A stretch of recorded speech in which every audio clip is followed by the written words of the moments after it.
আসসালামু আলাইকুম। আপনারা কেমন আছেন? আল্লাহর কাছে আশা করি আপনারা ভালো আছেন, আমরাও ভালো আছি।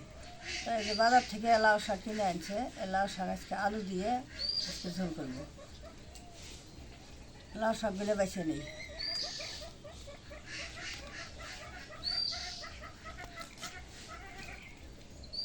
এই যে বাজার থেকে আনছে, নতুন লাউ শাক বাড়াইছে, তা আনছে কিনে। আর আমরা গাছছি এখনও ছোটো, লাউ শাকটা বেছে থুই।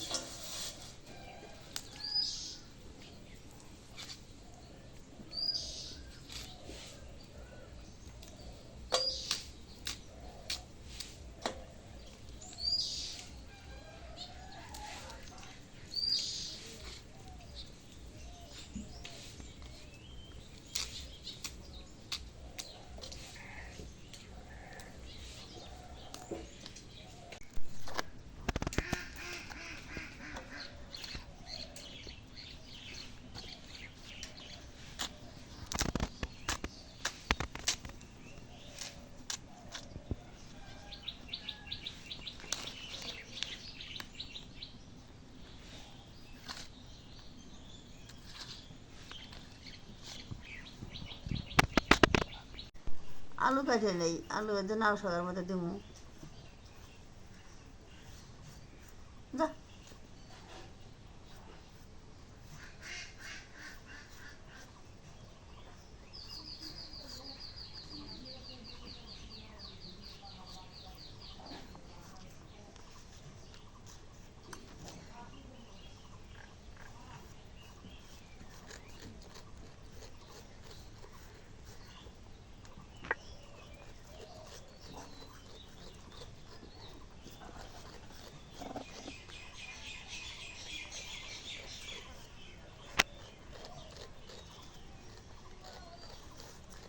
এখন ছেলা হয়েছে, এখন কেটে নিই।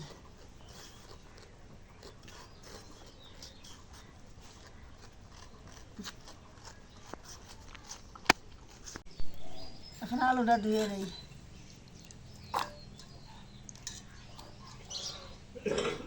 এখন আলুটা ধোয়া শেষ, এখন মরিচ পেঁয়াজ কেটে নিই। এখন শাকগুলো বাছা হয়েছে, শাকগুলো ধুয়ে দিই।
মরিচ কাটা শেষ, এখন পেঁয়াজ কাটি।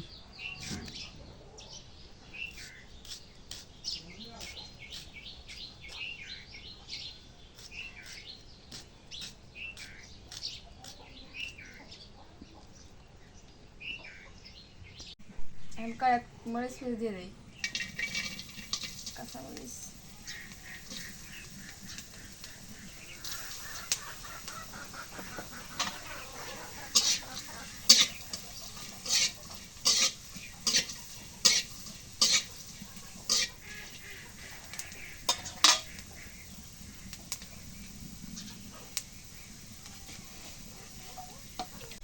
এখন তেল দিয়ে দিই।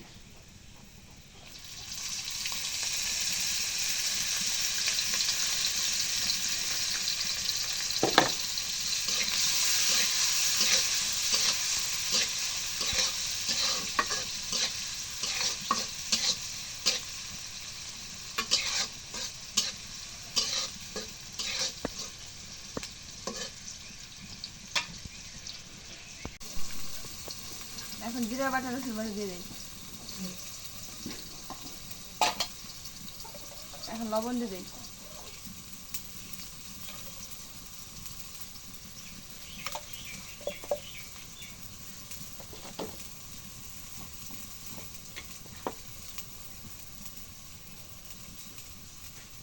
পরিমাণ মতো হলুদের গুঁড়া দিয়ে দিই।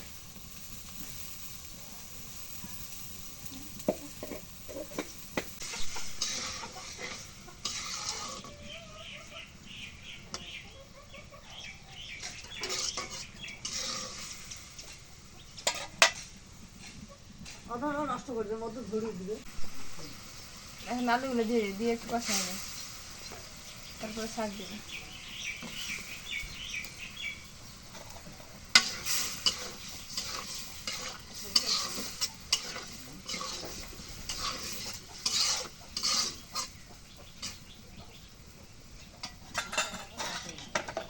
এখন ঢেকে দিই।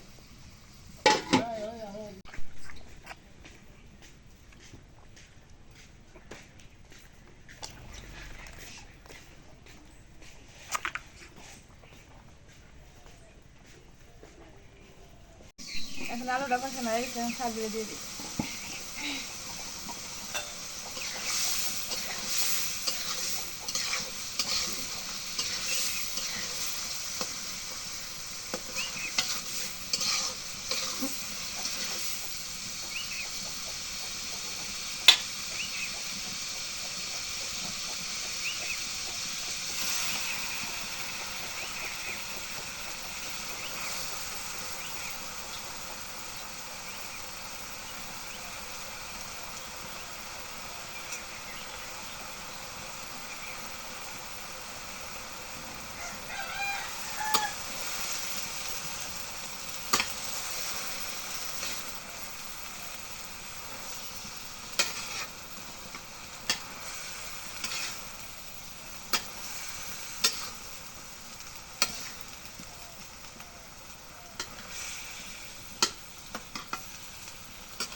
শাকগুলো এখন ঢেকে দিই।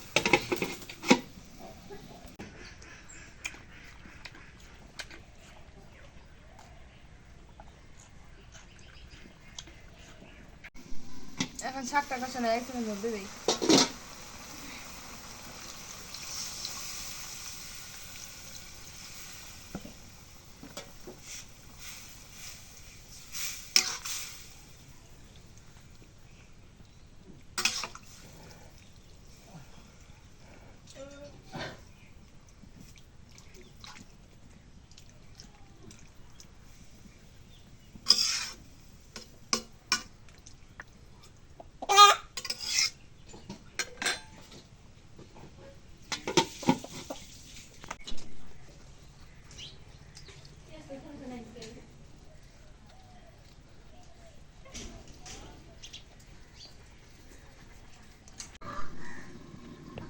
এখন তাকে একটু নাড়া দেই।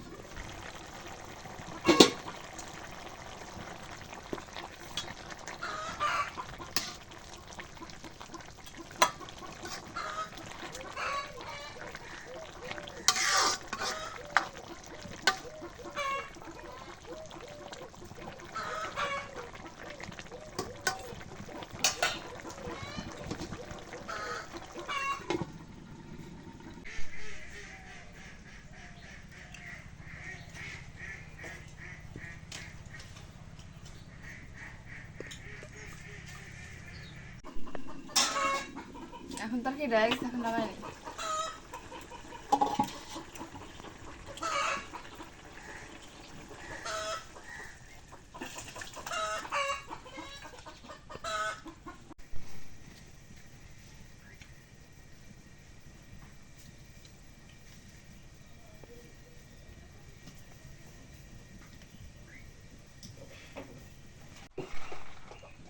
এখন বাদাম ভেজে নিই।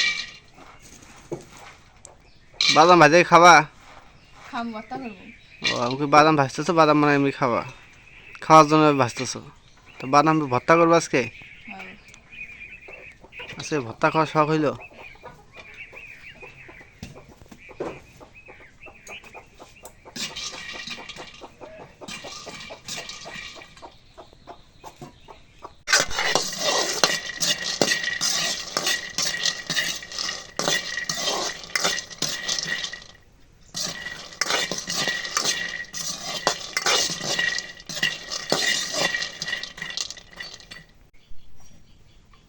বাদামগুলো ভাজা হয়ে গেছে, এখন নামাই নিই।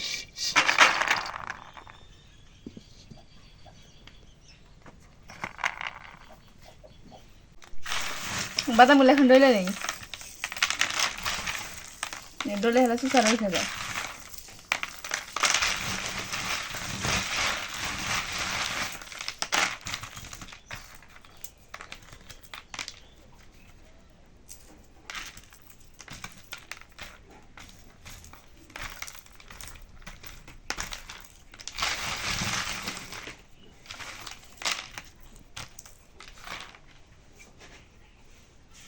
এখন বাদামগুলো ভর্তা করে নেই। দেখি দুটো বাদাম দেখি খাই। খান যায় না, খাওয়া যায়। দাঁত হবে। দাও ওই যে থেকে দাও, এই যে দাও, হাত পাতাইছি।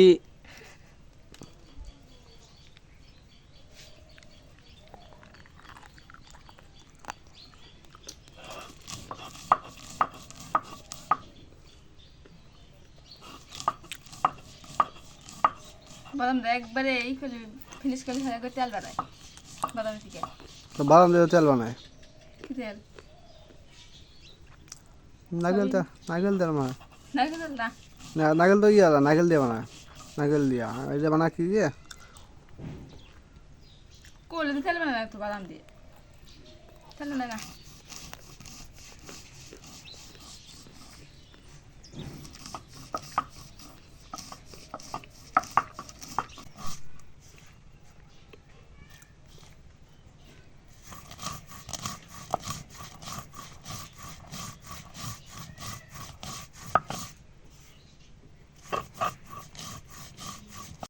এখন মরিচ রসুন ভেজে দিয়ে দিই, দিয়ে লবণ দিয়ে সব কিছু ঢেলে নিই। লবণ লবণ তুলা লাগবে,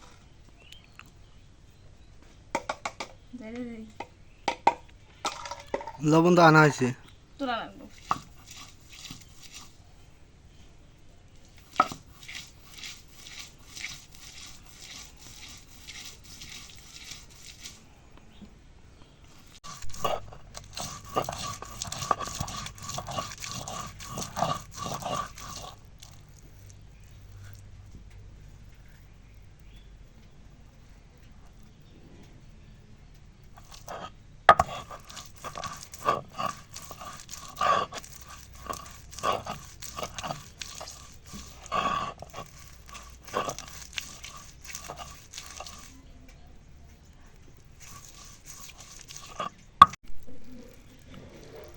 ভর্তাটা এখন হয়ে গেছে, এখন তেলে নেই।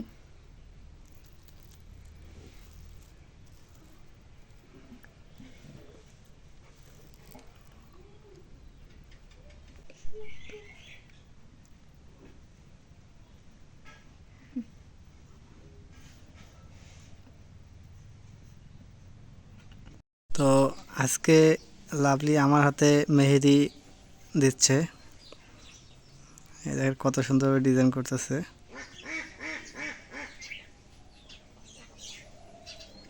মেয়েরা মেয়েরা বেশিরভাগ পারে এরকম, মানে মেহেদি দেওয়ার জন্য ওরা পারফেক্ট আছে, মেহেদি ডিজাইন ওরা খুব দিতে পারে।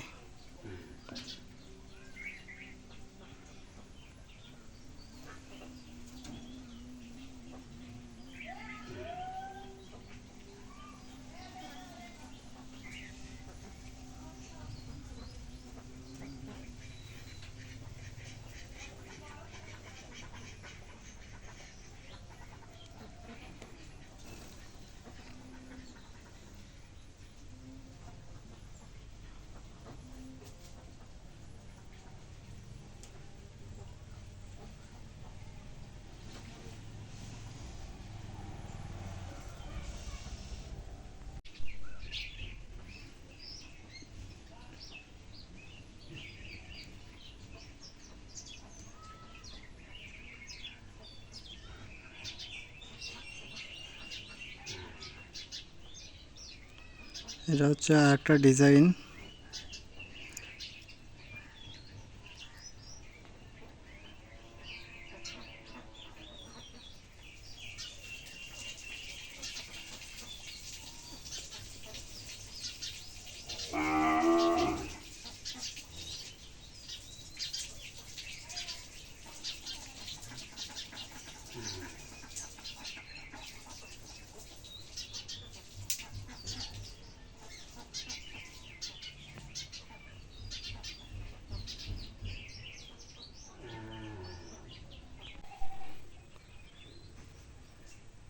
এদিক দিয়ে হাতে দেওয়া শেষ। এখন আরেকটু যে হাতের আরেকটু কবজির উপরে দিয়ে দিচ্ছে।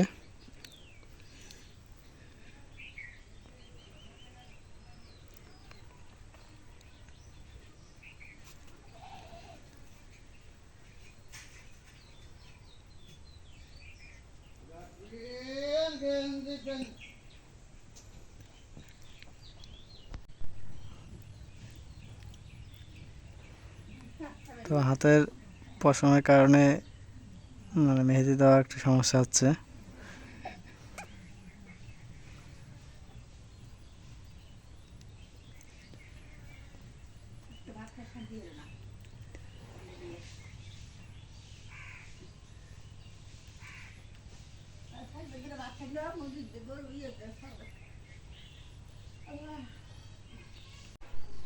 তো আমাদের মেহেদি দেওয়া শেষ। কত সুন্দরভাবে মেহেদিটা দিছে। তো মেহেদিটা একটু শক্ত দেয়, মানে একটু সময়টা লাগলো। আর লাভলি আমার হাতে মেহেদিটা দিয়ে দিল। তো কীরকম হয়েছে অবশ্যই একটু কমেন্টে জানাবেন। দেখেন কত সুন্দরভাবে দিয়ে দিছে। মানে এই পেজ থেকে আঙুল, সব আঙুলে দেয়, শুধু একটা আঙুলে দিছে, একটা আঙুলে দিছে। আমাদের এই গ্রামে এই সময় আসলে, যে পাটের সিজন আসলে সবাই পাট ধুবে, যে শিংটা, আমরা শিংটা বা শোলা বলি। তো এগুলো এই যে শুকানোর পর এইভাবে পোড়া লাগে। এই দেখেন কীভাবে পুড়তেছে আগুন দিয়ে পুড়ে আপনার যে ইয়েগুলো আছে, থেসমা বলে, ওই আবরণগুলো পুড়ে শেষ করতেছে। কিন্তু আপনার শিংটা বা শোলাটা পুড়বে না, শুধু ওই যে আপনারা দেখতে পাচ্ছেন ইয়েগুলো, যে জাখনগুলো আছে আপনার, হ্যাঁ ওই যে ওগুলো পড়তেছে। তো এইভাবে আমাদের গ্রামে কার্যক্রম এইভাবে চলে।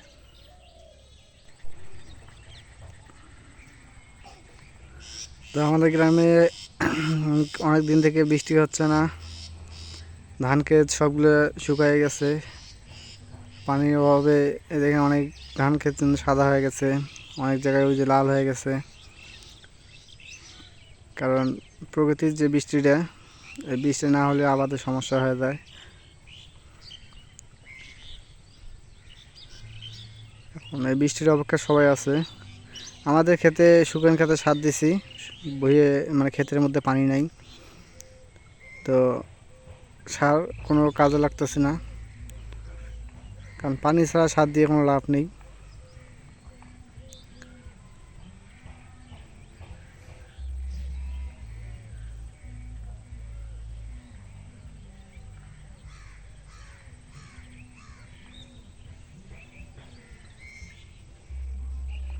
আমাদের দিকে শুধু এই ধানের আবাদটাই বেশি। এই যে যতটুকু আপনারা দেখতে পাচ্ছেন শুধু ধান ক্ষেত। আমি সামনে একটু আগায় আপনাদের দেখাই যে কতটুকু এরিয়া পর্যন্ত শুধু ধান ক্ষেত। কারণ গ্রামের মানুষ ধান আবাদ করার কারণ হচ্ছে সবাই গরু পালন করে বাসায়। গরু পালন করতে গেলে আপনার খড় লাগে, আর এই খড়ের জন্য ধান বেশি করে আবাদ করে।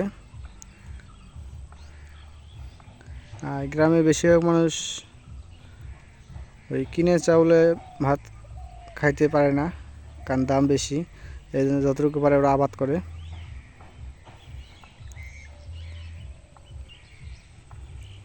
এই দেখেন শুধু ধান ক্ষেত।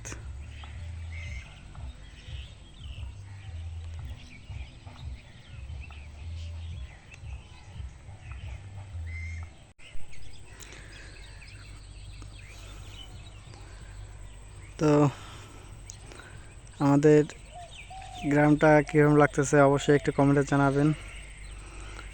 এবং আজকে ব্লগটা এই পর্যন্ত শেষ করব। যাদের এই ব্লগটা ভালো লাগবে অবশ্যই একটু লাইক, কমেন্ট, শেয়ার এবং সাবস্ক্রাইব করে দেবেন। আর পরিশেষে সবাইকে ধন্যবাদ জানিয়ে আজকের মতো এই জায়গায় শেষ করতেছি। খোদা হাফেজ।